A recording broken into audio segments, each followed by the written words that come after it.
Fátima, el acontecimiento sobrenatural más importante del siglo XX, con sus milagros, con sus secretos, pero ¿qué es lo que pasó con los niños? ¿Cómo vivieron esos días?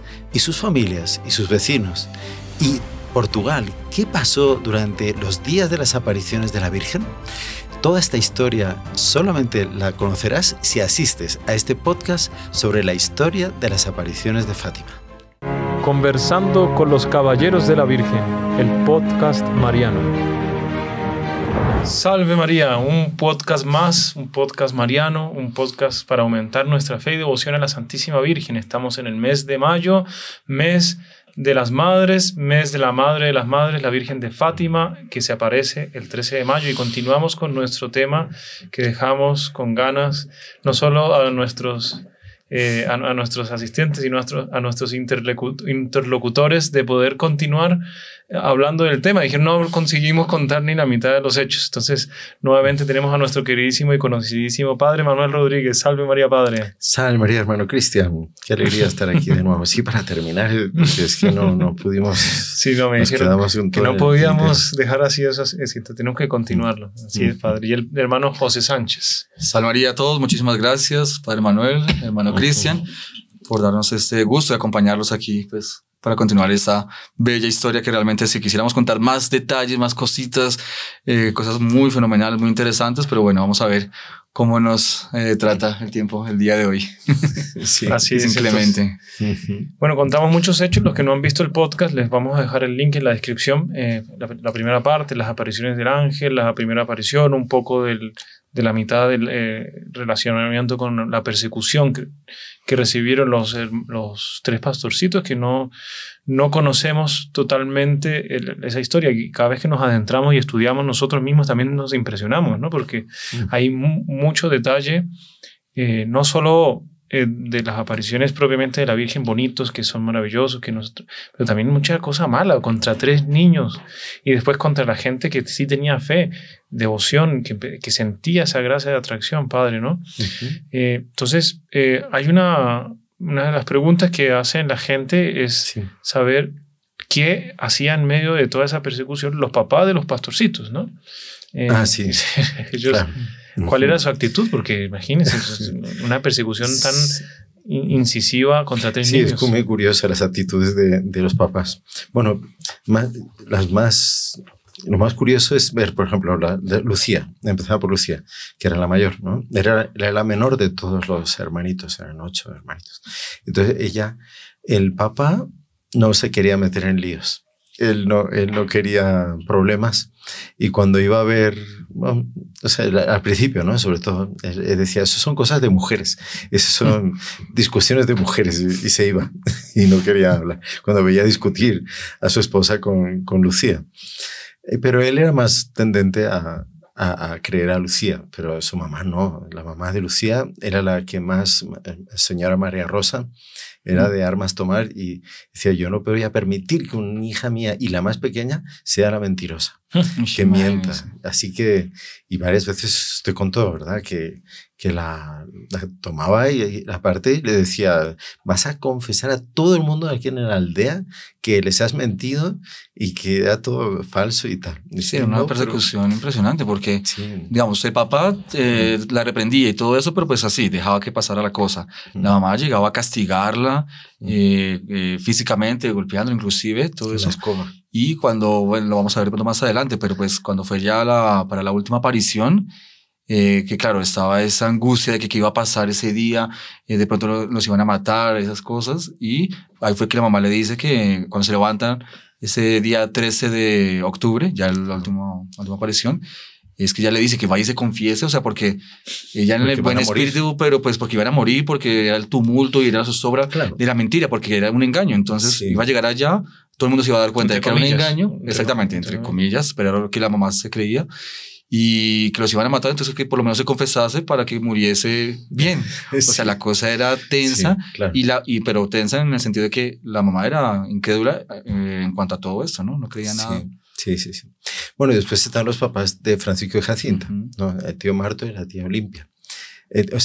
Sí. Entonces ellos, el tío Marto era analfabeto, o sea, la única que sabía leer de todos ellos era María Rosa. Era la que le contaba a los otros, leía el Evangelio del Nuevo Testamento. Creo que usted contó que los catequizaba, que era la catequista del barrio también. Impresionante, imagínense, la más católica. O sea, el barrio, sí, Ajustrel, el caserío. Era como una veredita. Tenía 30 casas. Entonces, imagínense, cuando llegaron allí, más de 50.000 personas de todo Portugal, de lo que era aquello, ¿no? La sensación era terrible. Bueno, eso fue el último día, ¿no? Y Francisco, el tío Marto, el papá de Francisco y Jacinta, que también eran los pequeños, era un hombre muy sensato. Era una sabiduría así muy popular y tal. Y él creyó desde el principio que sus hijos no mentían, que era imposible que mintiesen. Y que si Nuestra Señora se aparecía en otros lugares, ¿por qué no se iba a aparecer a ellos? Entonces, él siempre mantuvo esa postura así, siempre los protegió y los amparó desde el principio. Una persona de mucha fe, porque para decir, o sea, él cree en todas las apariciones de la Virgen. Y dice, bueno, si apareció allá, ¿por qué no acá? Claro. Claro, y él creyó ciegamente desde el inicio, los defendió, fue también de armas tomar, pero en el sentido de la defensa de los niños, que ahí uno es curioso. Los sabios entendidos, como era la mamá de Lucía, que debería tomar parte o sea, apoyar más bien, al contrario, estaba más ella incrédula. En contra, más incrédula. Y el otro que no había estudiado nada, pero pues muy sensato. Pero un hombre muy admirativo. Mucha fe. Sí, percibió la cosa que era sobrenatural, que también eso es uno de los detalles que creo que cuenta un párroco, si no estoy mal, el párroco de Urem, cuando los interroga y toda esa situación de persecución por parte también de la iglesia, que dice, es el alcalde hablando con el párroco, le dice, no, pero es que, ¿sabe qué pasa? Que toda esa situación, todo esto es una cosa sobrenatural. El alcalde, que era masón, que era la persona que los está persiguiendo, le dice, no, es que eso es una cosa sobrenatural y por eso tenemos que acabar con eso. O sea, era pensado y meditado. Exactamente, esa era la hazaña. Y actuaban contra la propia razón, ¿no? Ellos que decían que eran los seguidores de la razón. Parecía a los fariseos con nuestro Señor Jesucristo. Sabían los milagros que hace, los signos que hace, todo el mundo va a creer en él y entonces tenemos que acabar con él. Exactamente, porque creen en él, porque está haciendo prodigios impresionantes, entonces acabemos, claro, porque es... El bien se manifiesta. Se repite la historia. Se repite la historia, lo que decíamos en el podcast anterior. Se repite la historia, la persecución y bueno. No, eso, nuestro Señor Jesucristo, sí, que es el camino que todo católico tiene que seguir. Sí, o sea, si usted quiere ser santo, prepárese. Exactamente, prepárese para la lucha. Que Francisco y Jacinta han sido los primeros niños de la historia de la iglesia que han sido canonizados sin ser mártires. Porque la iglesia reconoció, al hacer todo el estudio de la vida, que ellos practicaron las virtudes en grado heroico en lo que cabe a un niño, claro. O sea, llevaron al extremo ese amor a nuestro Señor Jesucristo, imitar a nuestro Señor y seguir los pasos en la persecución, en todo. Lo que contamos en el podcast pasado del alcalde, que casi los iba a meter en un aceite hirviendo. Sí, los amenazó de muerte. O sea, y ellos estaban dispuestos, o sea, ellos de corazón tuvieron el martirio, porque pues ellos fueron y se lanzaron y defendieron su fe y su postura y no se dieron. Pero los papás también se daban cuenta, ellos siempre fueron unos niños buenos, unos niños que no mentían, digamos. Claro, lo que pasa es que la presión del ambiente también, María Rosa era muy sensible a todo lo que le decían las vecinas y tal, y comentaban, hay que ver, ¿no? La gente comentaba, dice, cuando ellos pasaban por la calle y decían, hay que ver, si yo fuera su papá, una buena tunda de palos le daría. Y ellos pasaban corriendo así, muy atemorizados, en casa. Entonces era un ambiente tremendo, pesado, y la señora María Rosa no permitía, eso era muy estricta. Entonces le empezó incluso a sacudir el polvo del vestido, decía Lucía también. En la memoria, para no decir que le daba una zurra. Impresionante. Y bueno, y después tiene su papel también el párroco de Fátima. El párroco de Fátima. ¿Qué decía el párroco? Porque era la primera persona que iba a recurrir la gente, ¿no? Claro, y realmente él tuvo una actitud muy equilibrada. Y claro, que no podía decir que ya era algo sobrenatural ni nada de eso, pero cuando le dijeron lo que había pasado, entonces le fueron a consultar, creo que fue el papá de Lucía, qué hacer con ellos, porque decía que tenían que volver otra vez al lugar, que la señora que había aparecido les decía que tenían que volver al mes siguiente. Y él les dijo, no, yo no se lo prohibiría. Dice, porque a fin de cuentas no es nada malo. Dice que vuelvan y que cuenten y ahí me los traéis por separado, aquí para que yo los interrogue. para yo descubrir si se contradicen o no. Entonces él tomó esa actitud así y los papás de Lucía quedaron desconcertados porque ellos no querían que volvieran. Pero el párroco les dijo que sí, déjenlos y ahí descubrimos si es verdad o no. El párroco fue así. Y después, claro, los acontecimientos se fueron aumentando de volumen y después de la primera aparición, la mamá, María Rosa, llevó a Lucía a que lo enterrase el párroco. María Lucía, ¿qué le dijo? María Rosa. María Rosa le dijo, te vas a arrodillar delante del párroco y le vas a decir que mentiste. Dice, y que estás muy arrepentida y tal y cual. Solo que ella le dijo, pero ¿cómo le voy a decir algo que es mentira? Yo nunca he dicho una mentira. Entonces confundía a María Rosa la seguridad de la niña, la sencillez de ella y lo dejaba confundida. Entonces el párroco, al escuchar a la niña, lo que le dijo fue lo siguiente. Dice, la Virgen no se va a aparecer para decir solamente que recen el rosario todos los días y todo el mundo aquí reza el rosario. ¿Para qué va a decir eso? Dice, para eso no viene la Virgen ahí. De repente es cosa del demonio. Y ella, Lucía, se quedó impresionadísima con eso de que podía ser una ilusión del demonio. Y uno de esos días, antes de la segunda aparición, ella soñó con el demonio. Entonces ella sintió, perdón, la tercera aparición, ella sintió como que el demonio se burlaba de ella y que se la iba a llevar al infierno, que la estaba engañando. El demonio mete su cola también para poder asustar más, para poder... Es una de las tentaciones del demonio, agrandar más las cosas de lo que son. Sí. O sea, ella estaba recibiendo de verdad, ella creía que era verdad, pero el demonio le estaba diciendo, esto es mentira, y la gente diciéndole, es mentira, que es mentira. Imagínate, una niña de 10 años. Claro, y fue la gran prueba de la tercera aparición, que justamente, y esa tercera aparición es muy impresionante, porque entonces ella pasa por la prueba de que la mamá la desmiente, no tiene apoyo de su propia mamá, y ya habían ido el primer día, bueno, pues se les apareció, al segundo fueron, y al tercero ella se decidió a no ir. Lucía le dijo a Francisco Jacinta que no iba a ir porque realmente eso era cosa de demonio, y ya se creyó todo eso, realmente, esa tentación. Y cuando llegó el día, el 13 de julio, bien de madrugada, ella se levanta, y ahí es cuando Lucía siente una fuerza que la arrebata y la lleva, que la impulsa, vaya para allá.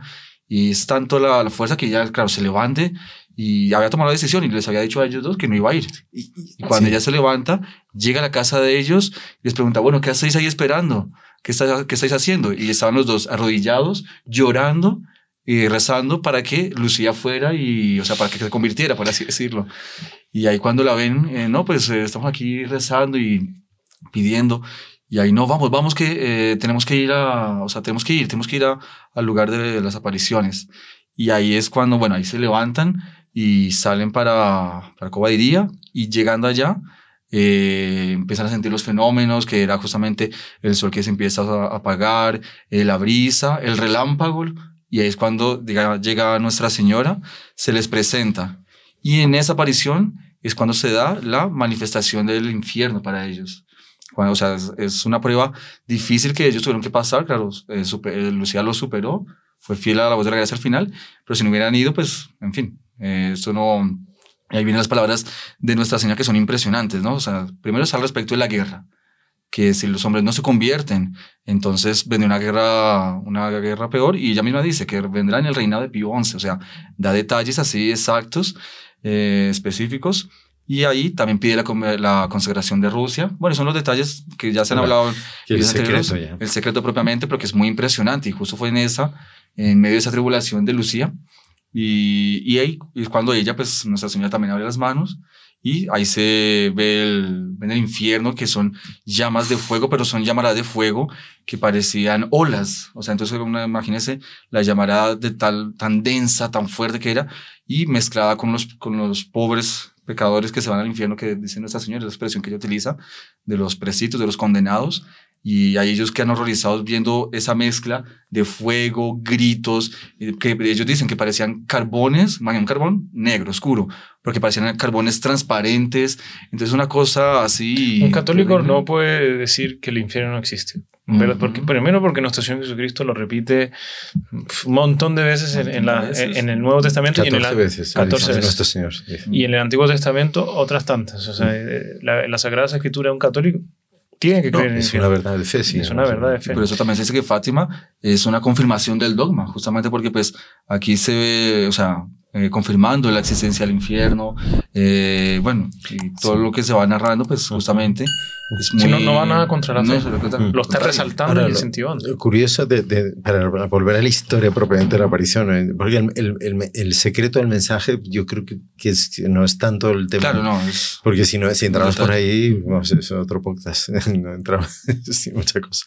Pero es curioso que el secreto, ellos inmediatamente sintieron que no era para hablar de eso, que ellos no podían decir eso. Y la Virgen les dijo que podían decírselo solo a Francisco, porque se acuerdan que Francisco no escuchaba, solamente veía a la Virgen. Y allí este secreto, sí que Jacinta contó que había un secreto. Ya en la segunda aparición había un secreto que era solo para los niños y se refería a la vocación de ellos, que iba a pasar con ellos, que Lucía se iba a quedar en la tierra más tiempo para difundir la devoción al Inmaculado Corazón y que Francisco y Jacinta se los iba a llevar al cielo. Entonces esa vocación personal de cada uno era el secreto personal de ellos. Eso fue en junio. La tercera aparición en julio es el secreto que para todo el mundo. Exactamente. Cuando la Virgen mande revelarlo, claro. Y de ahí, bueno, ahí tiene toda la historia de cómo fue que no se conoció y tal. Pero la gente sabía que había un secreto. y que ese secreto se había ampliado, porque cuando termina la aparición de julio, la gente les pregunta, ¿qué os dijo? ¿Qué pasó? No, es secreto, no lo podemos contar.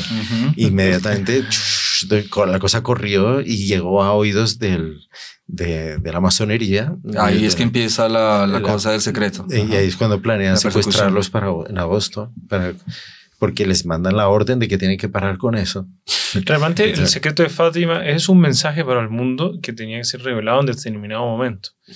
Y bueno, eso se fue revelando a los pocos y todavía se dice que ya se reveló el secreto, pero todavía quedan como velos y como dudas, ¿no? de eso. Sí. Pero como hablamos ya de esto en otros podcasts, de los secretos de Fátima y su profundidad, pues ahorita les voy a dejar el link también abajo para que lo puedan conocer un poco más. Sí, exactamente. Solamente entonces, siendo así, vamos a ver un poquito el detalle. Porque pasó el secreto de la aparición y ahí había gente, claro, que estaban viendo y se dieron cuenta que los rostros de los pastorcitos estaban tristes. Y ahí es que le preguntan, bueno, ¿y qué fue lo que pasó? Lo que la Virgen les dijo, ¿es algo bueno? Y ahí Lucía responde, para algunos es bueno, para otros es malo. Bueno, pero dinos qué es lo que... No, es secreto, no puedo decirlo todavía. A Jacinta, que era la más pequeña, la presionaba muchísimo. No tenían paz. Y venía gente así importante, eran señores así con los collares de oro y tal. Y le decían, Jacinta, dice, ¿por qué no nos cuentas el secreto? Dice, no puedo contarlo y tal cual. ¿Te gusta esto? Y le enseñaban el collar, ¿no? Así de oro y tal. Y Jacinta dice, sí, me gusta mucho. Entonces cuéntame el secreto y te lo regalo. Dice, no, quédese con su collar. Yo no puedo contar el secreto. Es para una niña. Es heroico, justamente es heroico. Ahí está. Un acto heroico. La firmeza. Impresionante que después, en medio de ese tumulto, la gente quería, y ahí estaban las mamás, hasta las mamás de los pastorcitos, pero ellas estaban escondidas viendo toda la situación y qué iba a pasar con los niños, porque cuando terminó todo eso la gente empezó así a apretujarlos y pensaban que iban a morir, y ahí es cuando el papá, tío Marto, de Francisco Jacinta, coge a la niña, se la carga en los hombros, intenta salir y ahí las mamás ven un hombre grande, fuerte, dicen Herculio, que cogió a Lucía y fue él quien rescató a Lucía de en medio de ese tumulto. Pero después ese hombre no volvió a aparecer. Pareciera tal vez un ángel de la guarda, porque realmente iban a morir, o sea, apretujados por la gente que les estaba acosando, y salieron de forma milagrosa de en medio de esa gente y desaparecieron. ¿Qué fuerza van a tener en medio de una multitud de 3 niños? Lucía, o sea, la Virgen les había avisado que iban a tener mucho que sufrir, pero que no se preocupasen, que su Inmaculado Corazón, y que ella iba a protegerlos en su Inmaculado Corazón. Entonces, ellos sabían que estaban protegidos de una manera muy especial. O sea, el refugio de ellos era el Inmaculado Corazón. Entonces, ellos se sentían... Claro, la fuerza era eso, las palabras de la Virgen que estaban seguros. Les había garantizado esa protección. Y eso es lo que también les daba muchas veces el entusiasmo para ir al lugar, porque siempre que llegaba el día próximo para la aparición, ellos empezaban a sentir angustia, susto, miedo, pero ellos se recordaban, no, ella nos prometió que nos iba a proteger, que iba a estar ahí, entonces... Y ahí en el último momento, ahí ya empezaba una alegría, una fuerza irresistible para ir a la Cova de Guía. Antes era aflicción, miedos. Pasaban la prueba. Pasaban la prueba. Entonces, es una historia impresionante, hay mucho detalle. Vamos a hacer una pequeña pausa. No se olviden de compartir, dejar su like, hacer sus comentarios y ya volvemos. ¿Ya encontraste tu tesoro? No necesitas buscarlo como los piratas, como en la época antigua de las navegaciones. Está aquí, todos los miércoles. Acompáñanos en el programa Tesoros de nuestra Iglesia. Tendrás mucha cosa que aprender, doctrina católica, historia de santos, ejemplos para nuestra vida. Todos los miércoles, no te lo pierdas.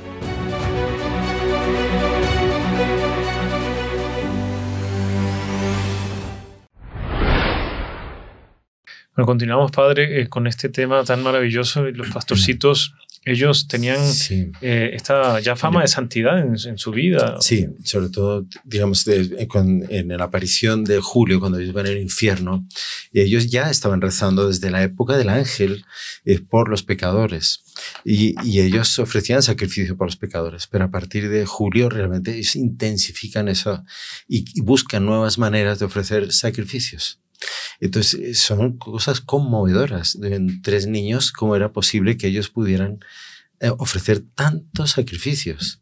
Eran cosas, por ejemplo, ellos ya empezaron a no merendar. La mamá les preparaba una merienda, buena merienda portuguesa, ¿no? Un buen pedazo de pan, un buen pedazo de queso. Y ellos llegaban y decían, porque siempre merendaban y dicen, no, vamos a darle la comida a las ovejas. Y entonces las ovejas mejor alimentadas de todo Portugal eran las de ellos. Se les daban toda la merienda. Después pensaron que había una manera de hacerlo que hubiese agradado más a Nuestra Señora, y era dársela a unos niños pobres. Entonces ellos encontraban unos niños pobres por el camino y les daban la merienda. Después, en la época de verano, tanto calor hace, y ellos decidían no beber agua. Y no bebían agua en todo el día, con el calorazo que hace. Eso es algo impresionante, tanto que a Jacinta le dolía la cabeza. Claro. Y después las chicharras, allí por lo menos en Portugal y en España también es igual. Dice, cuando da el calor, ellas empiezan a hacer un ruido fortísimo, pero muy fuerte. Y entonces Jacinta le dolía la cabeza y le decía a Lucía, dile a las chicharras que se callan, dice, porque ya no aguanto más. Y después se arrepentía y decía, no, pero déjalas, porque así puedo ofrecer un sacrificio más grande. Impresionante. Hoy en día nos duele en la punta de la uña y ya estamos... Y ya nos quejamos y ya no podemos hacer nada. Después, de repente, un día estaban en casa de Lucía en el patio rezando, y de repente llegaba la mamá de Lucía con unas uvas. Y a Jacinta le volvían locas las uvas, ¿no? Y entonces a las uvas, cuando la mamá se iba, ¿y ahora qué hacemos? No, mejor, no las vamos a guardar para regalárselas a alguien. Y no se las comían. Y después, otro día le trajeron los higos deliciosos de ahí de Portugal, y no se los comían. No, cualquier cosa que era agradable, inmediatamente sabe, esto le va a gustar a Jesús, que se lo ofrezcamos para salvar a los pecadores. Qué maravilla. Entonces ofrecían. Después el famoso caso de la cuerda. Encontraron una cuerda tirada en el campo y entonces la dividieron en 3. Entonces ellos se ataban la cuerda, que era de esparto, muy áspera y muy fuerte. Se la ataban fuerte debajo de la ropa, para sentirse en el estómago. Sí, y era tan todo el sacrificio que el ángel les dijo, en una ocasión que apareció cuando estaban ahí jugando sin hacer oración, y les dijo que la cuerda, que ese sacrificio agradaba mucho a Nuestro Señor, a Nuestra Señora, pero que no lo usaran de noche. Se les quitó un poco de... Sí, y fíjese que Francisco la usó hasta la muerte. ¿Ah, sí? Ese solamente cuando ya estaba que no se podía levantar de la cama, tenían miedo de que su mamá la encontrase. Entonces se la entregó a Lucía y le dijo, ahora ya yo no puedo usarla porque mi mamá se va a enfadar. Sí. Entonces se la dio a Lucía. Y entonces eran sacrificios constantes, así, y continuamente rezando. Ya se veía la santidad, lo que usted decía, que ya eran santos ellos de chiquitos. Sí. Nosotros tenemos que tener esto de ejemplo, no es que nos vamos a amarrar cosas y bueno, puede ser si alguno tenga alguna inspiración, pero lo normal es si un sacrificio, si no me gusta comer algo, comérmelo, o si quiero comerme algo, no me lo como, o tomar un poco menos de no sé qué. Eso ayuda a los pecadores y a uno mismo, ¿no? Justo era eso. Perdón, padre. No, que era, digamos, fruto de la gracia, de la inspiración, que estaban totalmente arrebatados y era eso, cualquier cosita que se les ofreciera como sacrificio, ya ellos lo tomaban y ya era la penitencia que empezaron a repetir. Entonces, si se raspaban con algo, y ya empezaron a utilizarlo como un sacrificio ya continuo. Entonces, claro, era algo movido por la gracia que ellos querían ofrecer justamente por la conversión de los pecadores. Pero pues claro, era tanto la generosidad con la que ellos aceptaban todos esos sacrificios que Nuestra Señora propiamente les dijo que, digamos, está muy bien, pero pues ella como que empezó a darles unas normas para que no se excedieran justamente en eso, pero pues ver la generosidad con la cual ellos aceptaban cualquier circunstancia para ofrecerlo como sacrificio. Y en los últimos meses de la vida de Francisco y Jacinta eso se acentuó todavía más. Es impresionante, pero eso lo podemos ver al final. Sí. Entonces, en medio de todo este ambiente así de tanto fervor de ellos y tal, claro, la noticia seguía corriendo y había fracasado el intento del secuestro, y el intento de arrebatarles el secreto, etcétera. Entonces continuaron en la quinta aparición en septiembre. Ahí fue que hubo un personaje, un periodista anticlerical, se llama José Dovale. José Dovale, no me acuerdo si fue entre la cuarta y la quinta, pero en esa época, que quiso desacreditarlos totalmente las apariciones. Entonces fue con un grupo, incluso con 2 soldados, y fueron por allí. Ellos hicieron unos panfletos explicando que era todo mentira, que era una trama que habían inventado los curas para engañar a la gente. Iban a repartir ese folleto a la salida de misa el domingo, antes de la aparición. Solo que el párroco se enteró, por esas cosas corrieron, y él cambió la misa de lugar y de hora. Solo que los vecinos, entre ellos lo sabían, y fueron a misa al otro lugar, a otra capillita. Entonces, cuando él llegó a la puerta de la parroquia de Fátima, no había nadie. Está todo vacío. Se puso furioso. Entonces digo, ¿dónde está la gente? Ah, se han ido a Cova de Iría. Entonces se fue a la Cova de Iría, pues sabía que había gente rezando, ¿no? Siempre. Entonces llegaron allí y los del pueblo también se habían enterado. Entonces, hubo un hombre que tenía un montón de burros, los llevó al lugar y lo único que encontraron al llegar a Cova de Iría era un montón de burros y además no sé qué les hacían y rebuznaban todo el tiempo. Y yo decía, ay, ¿y esto qué es? Y no sé qué. Y ahí les pusieron un montón de paja y les dijeron, pues si queréis comer, están comiendo, si queréis comer vosotros también. Les dijo burros. Así, la gente del pueblo ahí se pusieron furiosos, decía que la policía y la gente salía corriendo y se escondía por el campo, ¿no? Y entonces ahí fue que ellos empezaron a blasfemar. Entonces los niños que estaban por ahí, estaban encaramados en los árboles para ver qué es lo que estaba pasando, empezaron a gritar, ¡Viva Jesús! ¡Viva María! ¡Viva Jesús! ¡Viva María! Iba repitiendo todo el mundo por ahí. Y se pusieron tan furiosos que tuvieron que irse, totalmente derrotados así, ¿no? Pero era ese querer desacreditar, todo le salía mal. Porque ese periodista iba con la intención de acabar con eso. Dijo, bueno, ya vamos a acabar con esa historia de las apariciones de estos niños, no más. Y ahí fue que pasó todo esto. Y el que desapareció fue él, porque nunca más se supo de él. Ese periodista no se sabe qué pasó con él. Desapareció en la historia.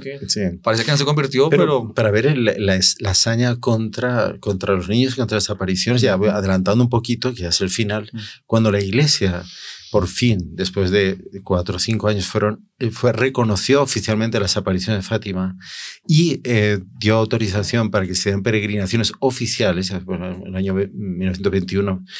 Entonces, ¿qué pasó? Fue que pusieron las bombas en el lugar donde se había construido la capillita, que era donde estaba la encina, y volaron. Lo destruyeron todo. Un atentado. Con dinamita, sí, imagínese. ¿Fue un atentado escondido oficial? No, o sea, había gente mandada por por personas del propio gobierno. ¿Ah, sí? Sí, porque era la persecución a la iglesia. Claro. Entonces, para ver hasta dónde llegó ese odio y la impotencia de ellos de poder... Antes no mataron a los niños.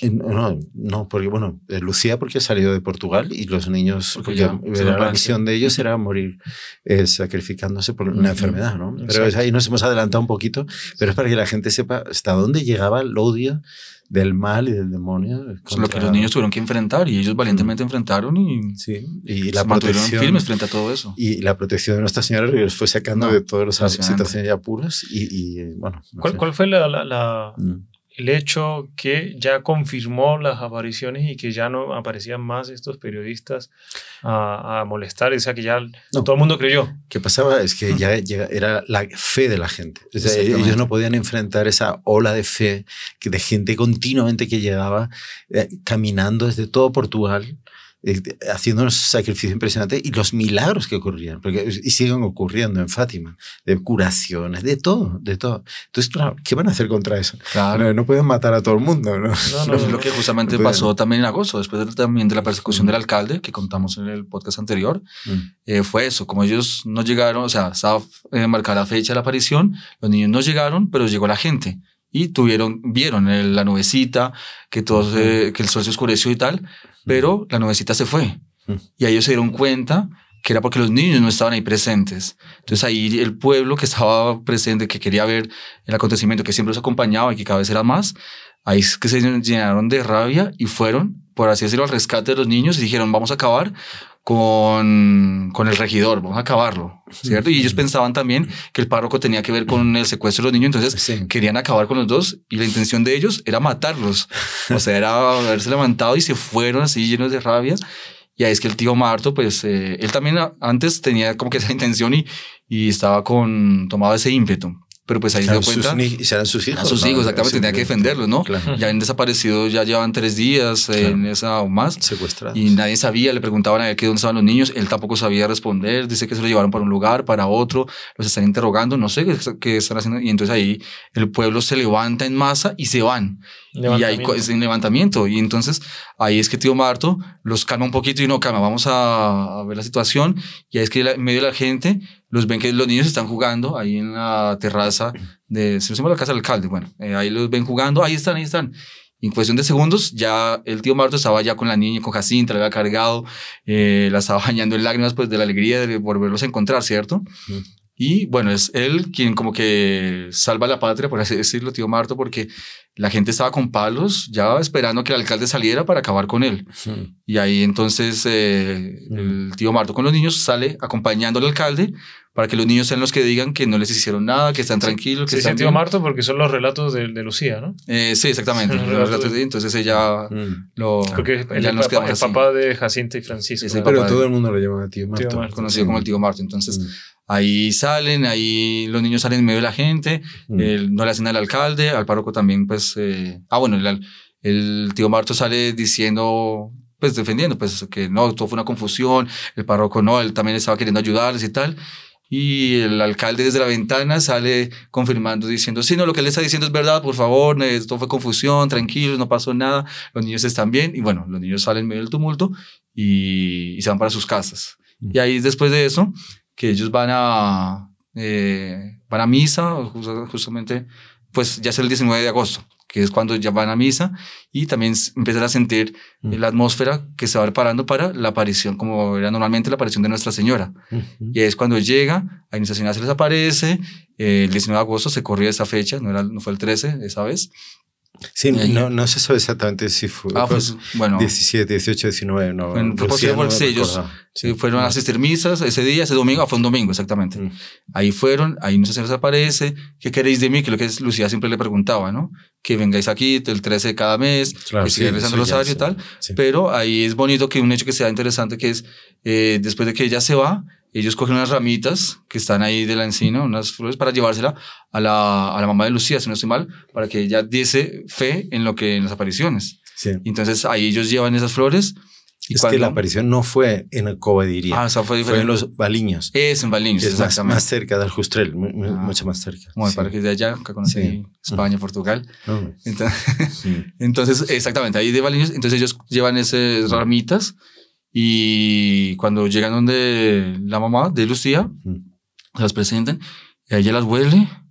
Entonces ellos se quedan mirando a ver cuál va a ser la reacción de ella, ¿no? Las va a quemar, las va a botar. Y ahí ella dice, es impresionante, eso no tiene ni olor ni a perfume, ni a incienso, ni aromas, pero es un aroma muy agradable, muy bueno, y queda contenta. Y ahí empiezan a pasar por toda la familia, ¿tá? Y todos quedan felices dando crédito de esa aparición. Cuando llega tío Marto, ahí ve que todos están con las flores y ahí le comentan todo lo que había pasado, que lo habían llevado, que tiene un aroma especial, diferente, que no es un aroma aquí de la tierra, digamos, nunca lo habían sentido. Y cuando tío Marto lo va a oler, ya no tienen olor, no huelen a nada. Pero ahí es interesante porque justamente él es el que daba crédito, y ahí la propia Lucía dice que él no necesitaba de ese aroma para dar crédito a las apariciones. Eran los otros que lo necesitaban, para ellos estaba el mensaje dado. Para él no era necesario, entonces él igual olió, no sintió nada, pero igual siguió creyendo en las apariciones. Impresionante. Interesante. Sí. Entonces estos detalles nos dan una apreciación mejor de las apariciones, porque uno se queda, claro, el secreto y la cosa, y es el mensaje central, y todo el mundo quiere saber el secreto, igual que pasaba ahí con que le daban el collar.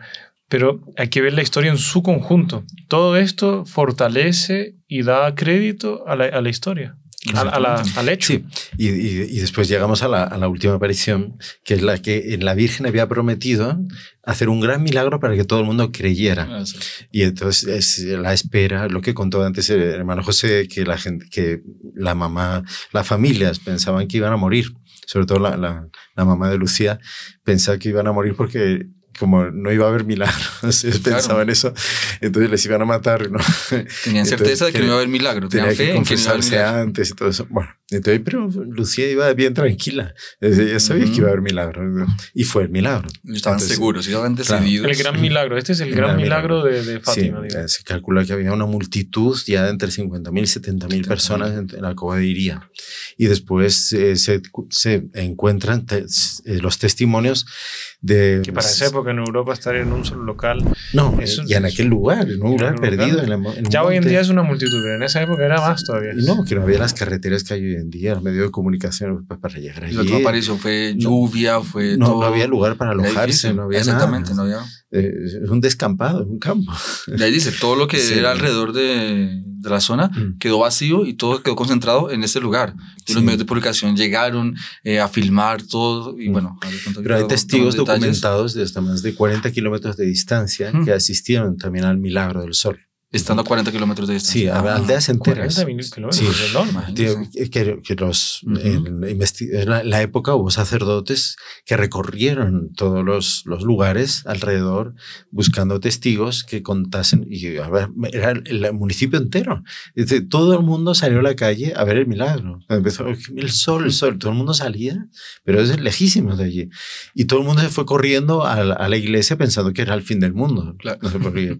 El sol que empieza a bailar, que empieza a dar vueltas. Claro, eso no lo vamos a contar ahora porque forma parte de la aparición, ya se conoce, pero era un fenómeno apocalíptico, o sea, una cosa que el sol que se les manda encima, la gente grita, fue un gran clamor.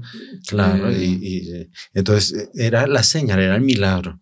Y esto lo vieron hasta los que iban a burlarse y a desacreditar las apariciones, como era Avelino de Almeida, que era el director del película O Século, era el más importante de Portugal, de Lisboa. Y él mismo, el director, fue a Fátima para hacer el relato de la farsa. Solo que fue tan impresionante el milagro que él contó lo que vio. Y el relato de las reacciones de la gente, las fotografías que se conservan de Fátima de ese momento son impresionantes, son sacadas por los periodistas. Y ahí queda patente la verdad. Buscarlas por internet, hay muchas fotografías. La verdad de las apariciones. Y eso fue bueno porque quedó todo documentado con fotos, los periodistas que iban al lugar y ahí lo que Lucía dice que, no sé si es ese tal vez el que usted dijo de O Século, de El Siglo, que Lucía lo vio al periodista, que era anticatólico, nada ateo, lo vio paralizado mirando el fenómeno que estaba pasando, que de repente cayó de rodillas y el propio periodista está diciendo, bueno, en portugués, Nossa Señora, que es una exclamación que ellos utilizan, pero pues es Nuestra Señora, justamente. Estaba exclamando de rodillas, ya por así decirlo, bautizado, con fe confirmada, hablándole a Nuestra Señora. Muchos de esos periodistas fueron allá para intentar decir que las apariciones eran falsas y terminaron... Claro, para llegar a hacer el reportaje confirmando lo contrario. Exactamente. Fue todo milagro, la gente gritando milagro, milagro, milagro. No, impresionante. Y después no era solamente gente inculta o gente analfabeta que estaba allí. Había gente de todos los niveles y clases sociales y de todos los niveles intelectuales también. Había catedráticos de la Universidad de Coimbra, una de las mejores de Europa, y que dan su testimonio, un relato pormenorizado de todo lo que vieron en el sol, todos los fenómenos y de cómo era absolutamente imposible confundir con cualquier cosa natural. Y justo en esa hora, en el momento exacto de la aparición, cuando estaba todo lloviendo, de repente se abren las nubes, aparece el sol. O sea, vamos, el que diga que eso fue inventado, vamos. Hubo científicos que no estaban ahí y dijeron, no, eso fue como cuando hay el sol, uno ve que en medio de la niebla, que la niebla, que se ve como borroso. Entonces empiezan a inventarse cosas como para decir que era falso. Pero los que estuvieron ahí, los que usted explica, confirman que era real. Un fenómeno que duró más de 10 minutos y que fue visto hasta 40 personas y a 40 kilómetros de distancia. Y después todas las personas estaban mojadas y quedaron secas en un momento para otro y limpias, seco. No sé, porque está, aparte de todo, está embarrado, todo limpio. Todo. O sea, un sol no lo limpia a uno tampoco. Y ahí entonces, claro, la acción de Dios, de Nuestra Señora, es algo sublime. Entonces ahí uno ve, bueno, para no dejar incompleta la historia, no sé cuánto tiempo nos queda, pero sería nos queda bueno. poquito tiempo, vamos yendo. Sí, entonces contar qué pasó después de esta última aparición, porque continuamente, entonces ya Fátima se convirtió en un punto de referencia de todo el mundo devoto de la Virgen y todo, y se empezaron a ir a peregrinación. Todo el mundo quería hablar con los niños, no les dejaban en paz, y cuando les preguntaban por el secreto siempre se callaban. Y Lucía trataba de atender a todo el mundo, porque los pastorcitos, los niños, los pequeños decían, eran vivos, ¿no? Entonces decían, no, la que hablaba con la Virgen y que la escuchaba todo era Lucía. Nosotros solamente veíamos, pero no nos enterábamos de mucho. Francisco y Jacinta se escapaban, ¿no? Y Lucía, cuando podía, se escondía. Y la mamá le decía, Lucía, que ha venido un señor, un sacerdote de no sé dónde y tal. Solo cuando eran sacerdotes, entonces ellos, por respeto, les atendían, pero estaban exhaustos, cansadísimos de repetir siempre la misma historia, ¿no? Y intentaban sacarles el secreto, por esto, por aquello y tal. Y cuando llegaban a ese punto, siempre silencio. Era impresionante la resistencia de ellos, muy, muy grande. Qué bonito. Y en medio de eso, bueno, pues claro, continuaban su vida normal.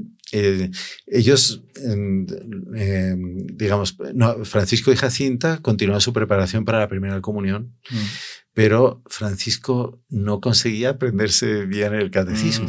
Entonces no pasó el examen después de hacer la preparación. ¿Y quién le hizo el examen? Y Jacinta sí aprobó el examen. La madre. Entonces, en la parroquia, el párroco sí los interrogaba, les preguntaba el catecismo, él no se lo supo. Entonces el párroco le dijo, entonces tú no la haces.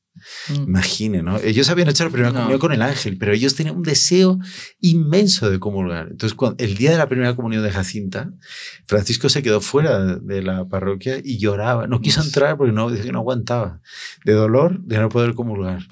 Fue formativo, el párroco fue formativo. Sí, pero Dios mío, mi alma, la verdad. Verlo a él así, hace falta ser duro el párroco también. Porque los trataba así. No les daba ningún trato de privilegio, nada, absolutamente nada. Eso es un consejo que le dan a los directores espirituales, a los superiores. Si llegan a tener una persona que recibe, en este caso, la visita, tratarlo como una persona normal. Porque si no, usted le daña el alma a la persona. Se puede quedar orgulloso, vanidoso y se le acaba toda la virtud. Sí, bueno, ellos en ese caso realmente fueron muy impresionantes. Por ejemplo, a Francisco también mucha gente le veía visitar y le decía, ¿qué quieres ser de mayor? ¿No? Como diciendo, no, pues ¿qué quieres estudiar? ¿No? ¿Quieres ser carpintero? ¿Quieres ser militar? ¿Quieres ser médico? Y decían, no quiero ser nada de eso. Y dice, pero entonces, ¿qué es lo que quieres ser? ¿Qué es lo que quieres hacer en la vida? ¿No? Dice, no, yo lo único que quiero es morirme e irme al cielo. Porque la Virgen me ha dicho que me voy al cielo. Y la gente quedaba confundida, ¿no? Fue lo que pasó, o sea. Y él se dedicaba a la oración. La Virgen le había dicho que para ir al cielo tenía que rezar muchos rosarios. Entonces rezaba 7, 8 rosarios por día. Qué bonito. Él y Jacinta, ¿no? Incluso en la enfermedad. Ya cuando caen enfermos, que es muy pronto, porque fue en octubre del 1918. O sea, digamos que un año justo después de la última aparición, que empieza la la epidemia de llamaban la gripe española, la influencia. Y entonces era en la época con los medios que había, provocó una gran mortandad en toda Europa, casi como la misma Primera Guerra Mundial. Y llegó allí a Portugal y los niños tuvieron la gripe española. En la familia Marto, Francisco y Jacinta, todos se enfermaron menos el papá. Era el que los trataba a todos, no se podían levantar de la cama, con muchísima fiebre, y era un hospital la casa. Y los únicos que no se curaron después del tiempo fueron Francisco y Jacinta. Y ellos lo decían. Lucía iba a visitarles 7, 8 veces por día.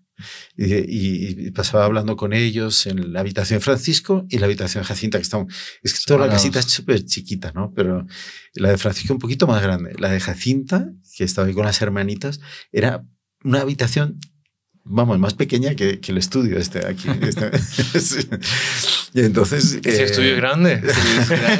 Y tiene una ventanita así como de 1,5 palmos de lado. Allí se le aparecía la Virgen, a Francisco y a Jacinta. Se les aparecía en la habitación de su casa para explicarles lo que iba a pasar. Y Francisco un día llamará a Lucía y a Jacinta. Entonces iban allí y decía, dejarnos solos. Y Lucía cuenta todas las memorias. Dice, él nos dijo, la Virgen me ha dicho que me va a llevar enseguida al cielo. Quería despedirme de ustedes. Impresionante. Y decir que yo voy a rezar mucho por ustedes. Dice y Jacinta se le apareció también la Virgen y le dijo lo mismo, solo que la Virgen le preguntó, ¿quieres todavía sufrir un poco más para salvar a más pecadores? Y ella le dijo sí. Entonces te vas a quedar un poquito más que tu hermano. Y se quedó realmente más, solo que además te van a llevar a 2 hospitales, le explicó todo, con todos los detalles. Jacinta que ella pedía, ¿no? Que por favor no quedara sola, ya le tenía el pavor a esa soledad, quedarse solita. Pero ella dice, no, tu mamá no va a estar contigo, vas a quedarte al final solita, de ella fue... Pero yo no te voy a abandonar. La Virgen le decía, ¿no? Y fue impresionante. Pero al final de ella fue, creo que morir, digamos, en esa soledad por parte exactamente de familias. Y una niña tenía, ya ahí tenía sus 8, de pronto 9 murió con 9 años. Es impresionante. Claro, la familia no podía entrar por la prima gripa, ¿no? No era por eso, es que no tenían plata. O sea, no podían ir y viajar y quedarse a vivir en otro lugar. Cuando estuvo en el hospital de Urén, Jacinta, entonces, que es más cerca, entonces, y fueron a visitar estuvo 2 meses allí, y le fueron a visitar un par de veces su mamá con Lucía. Y entonces les hablaba que lo que más le dolía era estar sola. La soledad, pero que le ofrecía todo. ¿Quería estar con su mamá, con su papá? Estamos ya en el 19 y ella murió ya en el 20. Francisco muere antes, muere en el 19. Sí. Entonces, ¿qué pasó? Con Francisco es impresionante. Él hizo la primera comunión en la cama. O sea, cuando ya estaba el último día de la vida de él. ¿Ah, sí? Sí, porque había visto lo que él sufrió porque no pudo hacer la primera comunión. Entonces, él al instante llamó a su papá, a tío Marto, y le dijo, por favor, ¿podrías hablar con el párroco? ¿Será que él me puede dar puedo recibir a Jesús escondido? Dice, y ahí el párroco accedió y al día siguiente fue. Y era el último día de la vida de él. Dice que fue una alegría, lo arrebató en recibir la comunión, pero y dije, ¿será que lo podría recibir otra vez? Pero ahí el párroco al día siguiente fue la muerte. Ya murió. Tal como el Ahí está la frase que alguna vez nuestro fundador decía, si hubiésemos venido al mundo solamente para comulgar una vez, ya hubiese valido la pena. ¿No? Sí, no, ellos tenían una devoción a la Eucaristía, pero era algo... Jacinta tampoco podía comulgar muchas veces, pero Lucía iba a misa todos los días, temprano, y comulgaba. Entonces, cuando iba a visitarla, Jacinta le decía, ¿has ido a misa? Dice, sí. Entonces acércate. Dice, porque yo quiero estar cerca de Jesús. Jesús ha estado dentro de ti y yo me siento bien cuando tú has comulgado y estás cerca de mí. Impresionante. Entonces, para sentir la presencia real del cuerpo, sangre, alma y divinidad de nuestro Señor, le aliviaba el dolor, el sufrimiento y le daba fuerzas. Qué maravilla. ¿Y qué pasó con Lucía? ¿Quedó sola? Lucía quedó sola, pero eso sí diría yo tema de otro podcast porque toda una historia ahí. Llegó un momento que era ya imposible, como suele pasar, ¿no? Por la cantidad de gente que iba a molestarle, a preguntarle, a interrogarles, y por la propia seguridad de la niña era necesario ya que se fuese a otro lugar de manera anónima, sin que nadie supiera quién era, y fue a estudiar a Oporto. y porque ella tenía muy buena cabeza, una memoria excelente. Y realmente Nuestra Señora le había puesto esos dones de inteligencia, de capacidad de comunicarse y tal, para ser el instrumento para dar a conocer la devoción al Inmaculado Corazón. Y todos los otros mensajes que fueron llegando. Qué maravilla. Bueno, esta historia puede expandirse mucho más, no sé si... impresionantemente. Sí. Hay un detalle que pues, encontramos, no queríamos dejar pasar, que justamente en ese periodo después de las apariciones, ya Jacinta, sobre todo pues en su lecho, ella recibe unas revelaciones que sobre todo al respecto de la última aparición, donde, en fin, es algo bien impresionante, que es al respecto de toda la persecución que se hicieron contra los niños, que eso no pasó en vano a los ojos de Dios y Nuestra Señora. Y dice que esa bendición de San José, cuando fue en la última aparición que San José se aparece para bendecir al mundo, justamente esa bendición era la que debería traer la paz y la que debería acabar con la guerra, pero no. Y que no fue así, o sea, digamos, sí hubo la bendición y evidentemente eso tuvo algún beneficio para la humanidad y para ellos, pero que debería tener un alcance mayor en el sentido de que esa bendición debería haber parado la guerra totalmente, pero no a causa de la persecución que las autoridades hicieron contra ellos. Entonces, el milagro no fue tan grande. Y también exactamente ese detalle, que el milagro no fue tan grande, debería haber sido más portentoso, más magnífico, pero no por el maltrato que hicieron contra los niños. Entonces imagínense, o sea, sí ya fue una cosa impresionante. Justicia en la balanza. Pero exactamente, eso no pasó así en vano. Nuestra Señora le reveló a Jacinta y Jacinta dice eso, San José hubiera parado la guerra de no haber sido maltratados ellos y el milagro más portentoso. Sí. Lo que pasó fue que Portugal creo que salió de la guerra y los soldados volvieron ya a las casas. Y, Portugal al año siguiente acabó la guerra. Sí. Bueno, esta es una historia maravillosa. Padre, pues si usted puede dar una última palabra a todos nuestros seguidores en este mes de Fátima, ¿no? Realmente que los pastorcitos nos dejan un ejemplo para nosotros muy grande, que no despreciamos las posibilidades que tenemos de rezar el rosario y que tampoco desaprovechemos las oportunidades de ofrecer pequeños sacrificios. No que hagamos grandes sacrificios, pero sí que ofrezcamos esas pequeñas cosas que nos agradan y que podemos prescindir de ellas. Esto es algo que tiene un valor inmenso cuando se hace con ese amor por Dios tan ofendido, Jesús tan ofendido, como decía Francisco, era más, la obsesión de él era consolar el corazón de Jesús, tan ofendido. Y Jacinta era más salvar las almas de los pobres pecadores y rezar por el Santo Padre, por la Iglesia. Entonces, cualquier pequeño sacrificio, privación de algo superfluo que podamos ofrecer, háganlo con este espíritu y ustedes verán cuántas gracias, cuántas maravillas empiezan a llenar su corazón también.